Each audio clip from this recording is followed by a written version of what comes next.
الحمد لله رب العالمين والصلاة والسلام على سيد المرسلين وخاتم النبيين سيدنا وحبيبنا وشفيعنا وسندنا ومولانا محمد وعلى آله وأصحابه أجمعين. أما بعد فأعوذ بالله من الشيطان الرجيم. بسم الله الرحمن الرحيم. فريق في الجنة وفريق في السعير. وقال النبي صلى الله عليه وسلم: من صام رمضان إيمانا واحتسابا غفر له ما تقدم من ذنبه ومن قام رمضان إيمانا واحتسابا غفر له ما تقدم من ذنبه ومن قام ليلة القدر إيمانا واحتسابا غفر له ما تقدم من ذنبه أو كما قال عليه الصلاة والسلام. واحلل عقدة من لساني يفقه قولي. سبحانك لا علم لنا إلا ما علمتنا إنك أنت العليم الحكيم. يا رب صل وسلم دائما أبدا على حبيبك خير الخلق كلهم. Respected friends and elders,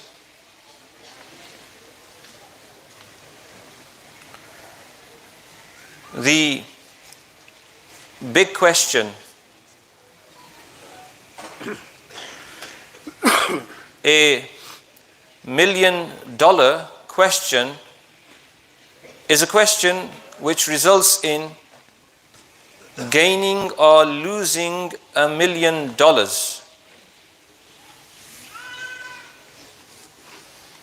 But our lives are worth more than $1 million. And this question is about our life. There are only two possible outcomes at the end of this life in terms of our ultimate destiny. Fariqun fil Jannah. One group will go into Jannah. Wa fariqun fis Sa'ir. And the other into Jahannam, into Sa'ir, into the flaring, searing flames of the dark dungeon of Jahannam, or into the green, lush, shaded gardens of Jannah. Which way? Where are we on this journey and where are we going? Allah subhanahu wa ta'ala has not only invited us into Jannah, Allah subhanahu wa ta'ala has not only laid the path out for us, open and clear, the route map.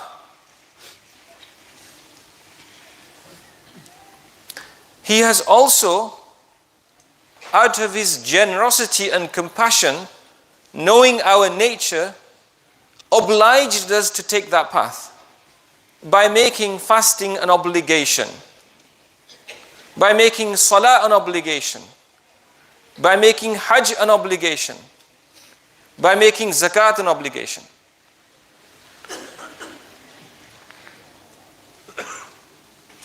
The trouble is that even in these blessed moments, we are often distracted.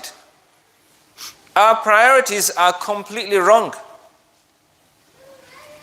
It makes no sense to beat about the bush and procrastinate when the exam is in the morning. The night should be spent in study. It makes no sense to wait for Ramadan half the year and to remember it sentimentally for the other half, and to talk all day and all night about the iftar and the suhoor and Laylatul Qadr and Qiyam and Taraweeh, if when we are actually in the masjid, we are still distracted. When there is every reason and opportunity to focus our hearts and minds on Allah subhanahu wa ta'ala. we are still distracted. Our phones and our friends. What friends? Al-akhillau yawma idhin a'da illa al-muttaqin. All friends will be enemies on the day of Qiyamah except for the pious. Yawma yafirru al-mar'u min akhi. The day upon which a person will run from his brother. Wa ummihi wa abih. From his mother and from his father. Wa sahibatihi wa banih. From his wife and from his children.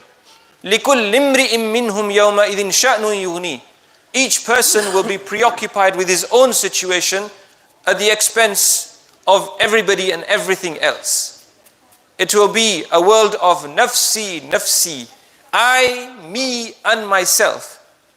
You and I, we will know nobody unless Allah makes us of the Ahlul Khair in the dunya, who will then become the Ahlul Khair of the Akhirah. At the top of this list is none other than Rasulullah sallallahu alaihi wasallam. And thereafter all of the Anbiya. And this is why the Prophet alayhi salatu wasalam will be granted this shafa'ah, this status of being the first shafi'i, the shafa'ah kubra, the major intercession, which will put a halt to that waiting, sweating, shivering, shifting our weight from one foot to the other, chewing away not only fingernails but fingers too. Fear will be in the air. Fear will be on the ground. Fear will be in every heart, on every face. Fear will overwhelm the Anbiya alayhimus salam. Neither Adam, nor Nuh, neither Ibrahim, nor Musa, none will have the courage to face Allah on that day. Nor Isa alayhi salatu wassalam. All will be saying, nafsi, nafsi. Isa alayhi salatu wassalam will direct humanity to Rasulullah sallallahu alayhi wasallam. Do we really have a true relationship with our Nabi sallallahu alayhi wasallam? My Shaykh used to say in gatherings of thousands that our biggest sin is our detachment, our disowning of Rasulullah sallallahu alayhi wasallam. We never remember him. We never think about him. We are, whatever stage of life we might be in, quite happy to die without the sunnah on our faces. We want to rise like this on the day of Qiyamah. We're quite happy to dress even in salah, in clothing that's not even appropriate in front of your mothers and sisters. How can you stand before Allah in tight clothing, which is such that you couldn't even do sajda in it? It's okay to hear Naha Rasulullah sallallahu alayhi wasallam anil qaza', that Rasulullah sallallahu alayhi wasallam taught us not to have our hair short in parts of our head and long in the other parts, skin fade, but it's too difficult. No, I'll just wear the badge and the t-shirt, that's enough for me. Your clothes, your t-shirts, your badges, your emoji will not get you into Jannah on its own. Something more, my friends, is required from us. A deeper, bigger commitment. So yes, we are in the latter days of Ramadan. And it's time for us to repent, if we haven't, and wake up. It's time for us to take account of our situation. Jannah is decorated in Ramadan. It's made even more attractive. Its doors are flung wide open. Jahannam's doors are slammed shut, all 7 of them. And all 8 of the doors of Jannah are opened. Jannah's 8 doors, amongst them is one door. Yusamma Ar-Rayyan. It's called Ar-Rayyan. This is the entrance for the fasting people. So, what has Allah prepared for His beloved ones? Gardens, green, shade, which is deep, rivers, which are running, cups, which are brimming, drinks of wine, which are flowing, carpets laid out, cushions arranged, thrones and couches worked with gold, elevated, faces beaming, people smiling, the drinks being passed from hand to hand, being snatched in friendly gesture. No intoxication. كَأْسًا لَا لَغْوٌ فِيهَا وَلَا تَأْثِيمٌ.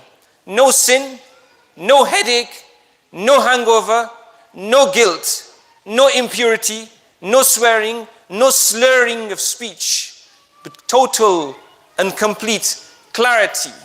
The garments, satin and silk, bracelets and jewelry, for men as well as women.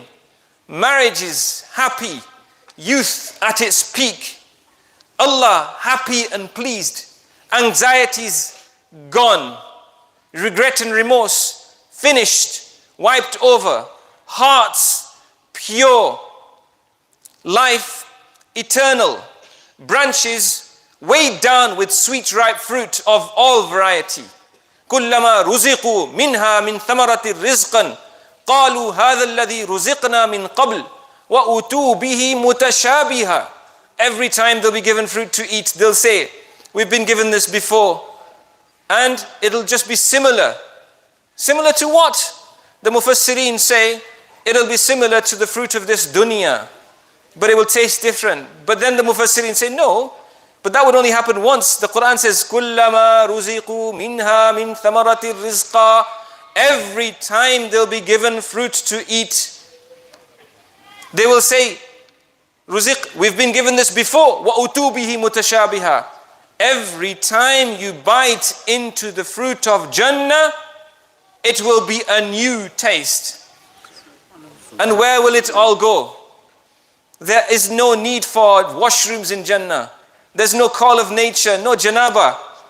There's no janaba either. No state of major impurity in Jannah. So where will all this food go?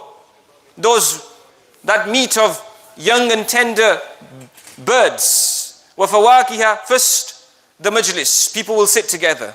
Then the drinks will flow. Then the fruit will be eaten. And then the meat will be eaten. And then people with their families. And in Jannah there's no night and day. But the Quran mentions the morning and the evening. So what does this mean? Of Jannah, the Mufassirin say, the time, if you go to the parts of the world where you have extreme climate and you have very long days and nights. In fact, in some parts of the world, the sun just circles in a complete circular fashion, morning and evening. So what do people do? They drop their blinds. The shops are closed even though it's bright and it's nighttime. In Jannah, there'll be times when people will come out into the open and they'll interact, and there'll be times when they'll withdraw into their chambers, into their palaces, and they'll drop the curtains. That'll be private time. This will be morning and evening. You have applied your perfume for Jumu'ah. A breeze will blow in Jannah. It will anoint you with perfume. New clothes will be given. There'll be bazaars in Jannah. You'll have no credit problems, my friend. No cost of living crisis. But this doesn't come cheap. Inna sil'at Allahi ghaliya. Allah's goods are expensive. They're not cheap. They're not there for free. The place that you put a whip with which you manage a horse on the ground of Jannah is worth all of this earth and everything that's in it. But I just posed a question here. Where will it all go? You can't digest your iftar by the time you have sihri, suhoor. In Jannah, where will all this food go? Subhanallah, from our ulama, Maulana Qasim Nanotwi rahimahullah, with his knowledge of Quran and Hadith, and of philosophy as well. Subhanallah, he explained in a rational way so much that we would not possibly otherwise be able to intellectually grasp, to explain the possibility. Everything is possible for Allah, but to bring it closer, taqreebul adhan, make it closer for our minds to accept. He explained it thus. Now, listen to me. Listen to me, those sisters and kids as well. Listen to me. He says, when we eat food in this dunya, the way Allah has made this system, you plant the seed in the ground, you bury it in the ground. And the earth is full of nutrients, minerals. And the seed separates out, it germinates, and it pulls towards itself the useful components and compounds of the earth. This is Allah's system. So there's already a purification and separation in the organic matter of the ground. The minerals and the compounds which are useful to the plant are drawn in. And this seed now splits open and swells, and the shoot comes through. And now this plant, it grows and comes to fruition. It is harvested, and you remove the covering of the seeds. So again, there's a refinement process. You grind the seed, the grain, and then this is cooked and consumed. So there's a process of separation in the ground, and then you separate the seed from its covering and all the chaff, and then when you consume it, your body does this work. And your digestive system, it separates the useful matter and the waste matter. And the waste matter is expelled, and the useful matter becomes part of your body. In Jannah, all of the food is made of the useful part. All of it will be assimilated and absorbed, almost like a gaseous substance. Like you take a melon, most of it is water. Well, in Jannah, just the way your body can absorb the water, there's not much left to digest. In Jannah, all of the fruit and meat of Jannah, all of the food will be digested. And you will have a fragrant burp. A fragrant burp. You know, when you stand next to someone in Tarawih, you can half tell what they've had for their lunch. In Jannah, there will be no bad odor. So this is the promise of Allah subhanahu wa ta'ala. This is the reward. This sa'imi farhatan, for the fasting person, are two occasions of special happiness. Farhatun inda fitri, happiness at the time of iftar. This is a spiritual happiness because you've just completed a fast. This is why I say to my young brothers and sisters, if you're single and not yet married, then the barakah and happiness in nikah cannot be replicated with any other way of fulfilling your desire. It's like opening your fast. It's like Eid after fasting for the month of Ramadan. So don't go down the other route. Go down the halal route. Our Nabi sallallahu alayhi wasallam has taught us a way of life which encompasses and includes all of your human needs, all of your psychological needs, all of your creature comforts within the halal. The straight path is very broad, my friends. You don't have to diverge right and left. Popular culture and movements in political and philosophical trends in society, we're being invited to embrace a different type of family life which is alien to Islam and has nothing to do with Allah and His Rasul. It has nothing to do with the teachings of the Anbiya alayhimu salatu wasalam. And it has nothing to do with us. We are under no obligation to acknowledge an alternative belief system and then put a label on it and call it Islam. And we refuse to do that. And we will always refuse to do that. Those who wish to diverge into one path of heresy or another and leave Rasulullah and his path, they will face Allah on the day of Qiyamah, and we will face Allah. Though there are the loyal ones, and there are the ones who cast away what they see as shackles and we see as freedom. And they choose another path. We continue to hold on to the path of Allah and His Rasul sallallahu alaihi wasallam. That should be our ambition. We should be satisfied. So one of the happinesses is at the time of iftar. And the other, inda liqa'i rabbi, when we stand before Allah subhanahu wa ta'ala. That's the second occasion of happiness. I always find it intriguing and fascinating how Rasulullah alayhi salatu wasalam mentions these two specific moments. Yani that one morsel that you take, that happiness and meeting Allah. It says almost as though the first is the key to the second. When you've resisted all day, then that halal is so mubarak that it will not take you away from Allah subhanahu wa ta'ala. Kulu washrabu hani'an bima aslaftum fil ayyamil khaliyah. The people of Jannah will be told by Allah, eat and drink because of what you left behind in your ayyamul khaliyah, in your days, empty days where you had time to while away. So yes, we need to recollect. And it's not a joke and it's not a party. Our biggest problem is our lack of concentration and focus. We can't concentrate for 10 minutes, not even 5. It's just not there. We can be in the masjid, in the house of Allah, in sajda, in congregational prayer, and we're preoccupied. And this can only be remedied if we will switch off. I just check my phone for the time. It's 1:58 by my watch, and you're also looking at the time. Some will need to go, right? So what can I say if I tell you to switch your phones off? I only kept it on for the timing, by the way. That's no other reason. The only reason I kept it on so I could check the time. So our phones should be off at least sometimes. At least sometimes. We shouldn't be checking it. And I'll just finish with this one, by the way.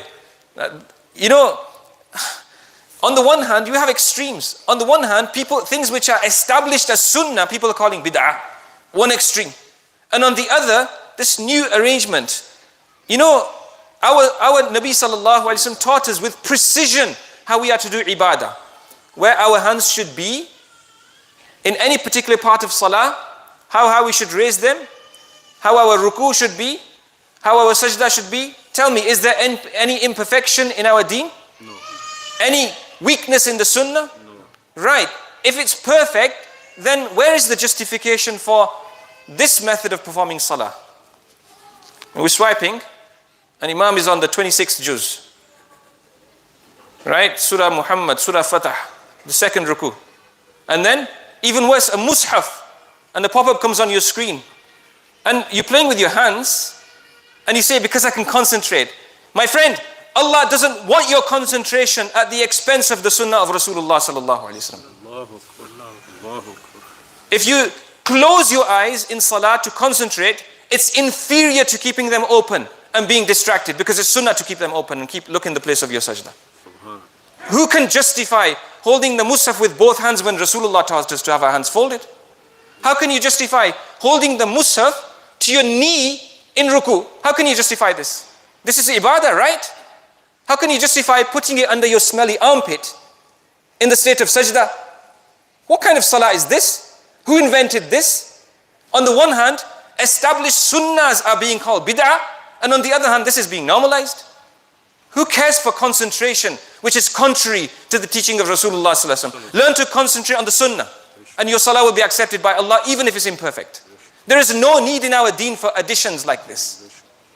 No need for watching the screen in the state of salah, or looking at the mushaf. This isn't the sunnah of the Sahaba radiyallahu ta'ala anhum. Show me one example. One example. And subhanAllah, you try to explain to somebody, and he answers arrogantly. You tell the sister, the brother, that the 10-year-old boy shouldn't be upstairs with the sisters. Oh, he's only 7. Wow, he's got whiskers on his upper lip, at the age of 7, right? And you're allowing him to mingle with the sisters. So there's some things that we just need to sort out. But let's move away and come back to something more positive. Before we close though, Ramadan isn't over, and Laylatul Qadr could be on the 27th. It might be on the 25th. It might be on the 29th. It might be in the nights in between as well. Who knows? Every night is precious, and every day too. So at this stage, if we've been keeping our fast during this month, then we should be ambitious. We should have full hope in the mercy of Allah subhanahu wa ta'ala. And we should include the whole ummah in our du'as, the living and those who have passed. But it's not over. We ought to use the remaining moments as though it's the last Ramadan of our life. Because who knows? It could be. I finish with the question I began with. The $1 million question. No, it's worth more than that. It's worth more than the earth and everything that's in it. It's worth more than this life, because this life depends on it. فَرِيقٌ فِي الْجَنَّةِ وَفَرِيقٌ فِي السَّعِيرِ. This is the ayah that kept people awake through the nights. One group will go to Jannah and the other to Sa'ir. Which group are we from? May Allah subhanahu wa ta'ala make us from the Ashabul Jannah. Ameen. May Allah grant us a place in Al-Firdawsul A'la. May Allah grant us tawfiq to do those a'mal which please Him. May Allah grant us steadfastness in deen, firmness and resolve, azima. May Allah Azza wa Jal protect us from fitnas and our children. May Allah grant us haya and our children. May Allah grant us tawfiq to dress properly, to keep ourselves appropriately groomed, to eat and earn halal, to fulfill our obligations to Allah and His creation. May Allah subhanahu wa ta'ala protect us from anything that displeases Him. Wa akhiru da'wana and alhamdulillahi rabbil alameen. Wa sallallahu ta'ala ala khairi khalqi sayyidina Muhammad.